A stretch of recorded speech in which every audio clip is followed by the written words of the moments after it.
Good evening friends. आज हम सीखेंगे ऑन, अपॉन और ऑन टू।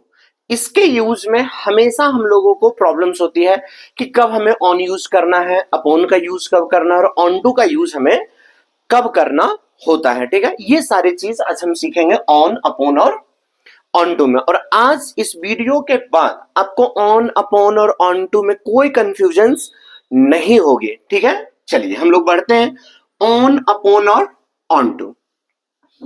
देखिए, ऑन का यूज हम तब करते हैं जब कोई सरफेस हो, जब कोई क्या हो, सरफेस हो। ठीक है, जब कोई सरफेस हो और उस सरफेस पे अगर कोई चीज हो और वो टच में हो और टच में होने के बाद वो स्थिर अवस्था में हो। ठीक है, स्थिर अवस्था में हो। और अपॉन जो होता है, अपॉन और ऑन, ये दोनों सिमिलर ही है।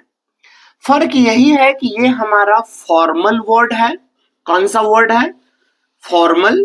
और ऑन जो है ये हमारा कौन सा वर्ड है? इनफॉर्मल वर्ड है। कौन सा वर्ड है? इनफॉर्मल वर्ड है। और ये हमारा जो है वो फॉर्मल वर्ड है। ठीक है, तो ऑन और अपॉन दोनों का हम यूज सेम सेंस में करते हैं। लेकिन ऑन टू का जब हम यूज करते हैं, ऑन टू का, तो इसका भी यूज करते हैं जब कोई सरफेस हो, जब कोई क्या हो, सरफेस हो। और सरफेस के ऊपर जब कोई चीज गिरे या कोई चीज अगर मूवमेंट में हो, कोई भी वस्तु हो, मान लीजिए यहां कोई ऑब्जेक्ट हो और ये ऑब्जेक्ट इसमें टच हो और टच होने के बाद अगर इसमें मोमेंट हो तो हम समझ जाएंगे क्या लगेगा? Onto. चलिए हम लोग इसका अब एग्जाम्पल समझते हैं। कहीं अगर समझ में नहीं आ रही है तो आप कमेंट करके पूछ सकते हैं। अब हम लोग सबका एग्जाम्पल समझते हैं। ठीक है, जैसे बोलेंगे book is on the table.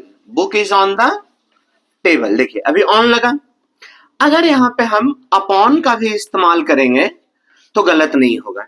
ये थोड़ा फॉर्मल वर्ड है अपॉन, और ऑन जो है वो इनफॉर्मल वर्ड्स हैं। ठीक है, तो book is on the table. ठीक है, इसी में बोलेंगे कि एक cat, a cat jumped, a cat jumped into the, into, onto the, a cat jumped onto the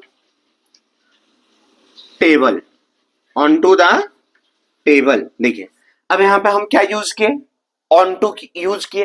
जैसे बोलेंगे snake is, snake, snake is moving, snake is moving onto the, onto the floor.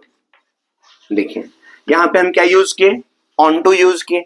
I am standing on the floor, अभी मैं खड़ा हूं फर्श पे, on यहां पे यूज हुआ। अब आपको ऑन, अपॉन और ऑन टू में कोई दिक्कत नहीं होगी। Thank you.